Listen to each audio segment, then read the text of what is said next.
Cuando pensamos en quiénes mueven los hilos en el mundo, casi siempre se nos vienen a la cabeza los países, ¿verdad? Pero la historia es mucho más interesante. Hoy vamos a hablar de otros jugadores clave en el derecho internacional, las personas colectivas.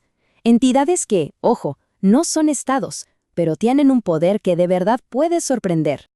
A ver, hagámonos esta pregunta. ¿De verdad solo los países participan en el escenario mundial? Lo típico es imaginarse a presidentes, firmando tratados, cosas así. Pero, ¿y si no son los únicos? ¿Si hay más actores sentados en esa mesa? Bueno, pues les adelanto que la respuesta es un no bien grande, y vamos a ver por qué. Ok, para que quede todo súper claro, esta es nuestra hoja de ruta de hoy. Primero, vamos a explorar qué hay más allá de los estados. Después, nos metemos de lleno con un concepto clave, la personalidad jurídica. De ahí, pasamos a identificar quiénes son estos actores, cómo consiguen su estatus legal y qué pueden hacer con él. Y para cerrar, lo más importante, porque todo esto nos debería importar, y mucho, en el mundo actual. Bueno, pues arrancamos. Históricamente, sí, los estados eran los únicos protagonistas. Pero hoy, digamos que el escenario está bastante más concurrido. Y es mucho más complejo de lo que parece a simple vista. Miren, por muchísimo tiempo, la cosa era bastante sencilla. El derecho internacional regulaba las relaciones entre naciones. Y punto. Pero llegó el siglo XX, pasaron las guerras mundiales y el mundo cambió. Empezaron a aparecer nuevas entidades, como las organizaciones internacionales, que de repente necesitaban su propio espacio, sus propias reglas dentro de este sistema. Y aquí llegamos al corazón del asunto, al concepto que lo cambia todo. ¿Qué es eso de la personalidad jurídica? A ver, para que se entienda fácil, imaginen que es como una llave maestra. Es la llave que te permite abrir la puerta del escenario internacional y actuar legalmente. Vamos a lo básico. Una persona colectiva no es un ser humano de carne y hueso.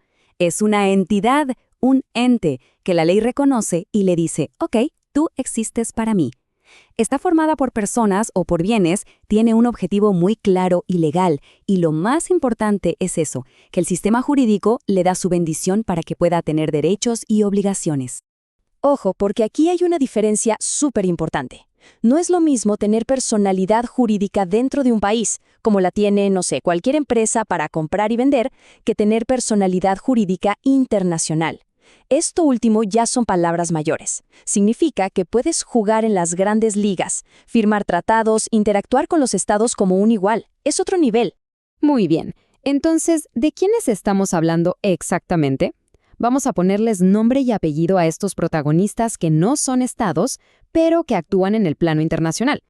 La verdad es que la lista es larga. Hay de todo. Entidades públicas, como los propios estados o hasta un municipio, y privadas, como una empresa o una fundación. Pero para lo que nos interesa hoy, vamos a poner la lupa sobre un tipo muy específico, las de Derecho Público Internacional. Su nombre más común, Organizaciones Intergubernamentales, las famosas OIGs. El ejemplo perfecto, la ONU o la OEA. Y aquí está el detalle clave, lo que lo hace todo tan especial. Una OIG la crean los estados, sí, casi siempre firmando un tratado. Pero, una vez que nace, es como si cobrara vida propia. Pasa a tener sus propios órganos de gobierno, su propia identidad legal, totalmente separada de los países que la crearon. Y esto es fundamental, porque si no, no podría actuar con la autonomía que necesita para cumplir su misión. Ok, ya sabemos qué son. Ahora la pregunta del millón. ¿Cómo consiguen ese estatus tan poderoso? ¿Cómo se obtiene esa llave maestra para actuar en el mundo? Básicamente hay dos formas. La primera es la más directa, la explícita. El tratado que funda la organización lo dice clarito. Esta organización tendrá personalidad jurídica, sin rodeos. Pero luego está la otra vía, que es más sutil, la implícita. Aquí no hay nada escrito, pero se basa en la pura lógica. A ver, si creas una organización para que haga algo, pues tienes que darle las herramientas legales para que pueda hacerlo, ¿no? Y para que esto quede clarísimo, hay un caso que es de manual, el de la ONU en 1949. La situación fue esta. Asesinaron a un mediador de Naciones Unidas en Palestina. La ONU quiso reclamar una reparación por ese daño, pero no solo por su funcionario, sino por el daño a la organización misma. La gran pregunta en ese momento fue, ¿tenía derecho la ONU a hacer eso? Bueno, pues el caso llegó a la Corte Internacional de Justicia y su respuesta fue histórica. La Corte dijo algo así como, miran, aunque la Carta de la ONU no lo diga con estas palabras, es imposible que la organización cumpla sus funciones como mantener la paz si no tiene personalidad internacional. O sea, no era un capricho, era una necesidad para poder funcionar. Lógica pura. Perfecto. Entonces, una organización ya tiene su llave. ¿Y ahora qué? ¿Qué puertas puede abrir? ¿Qué significa esto en el día a día, en la práctica? Pues miren, se desbloquean un montón de poderes impresionantes.